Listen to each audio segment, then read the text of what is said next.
Siamo con Stefano Lucisano, CEO di Macoev e presidente del gruppo Giovani Imprenditori Confindustria Toscana. Benvenuto. Buonasera.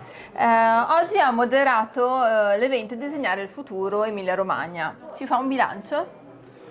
Non semplice perché è stata una serata importante, sono intervenuti molti ospiti illustri, abbiamo parlato con la politica e con le istituzioni locali. Devo dire che l'Emilia-Romagna è una terra davvero straordinaria, è uno, diciamo, dei motori, il cuore pulsante della nostra economia italiana, un posto davvero straordinario. Quello che secondo me è più emerso è proprio veramente l'apertura anche mentale degli emiliani di fare sistema e di credere fortemente nell'open innovation e nella contaminazione.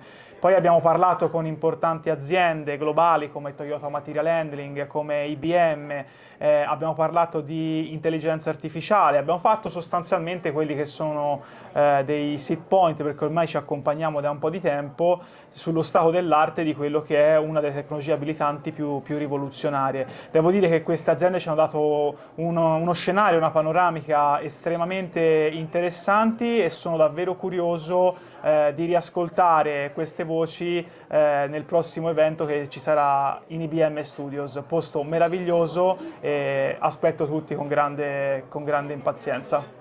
Io la ringrazio e al prossimo appuntamento. Grazie molte.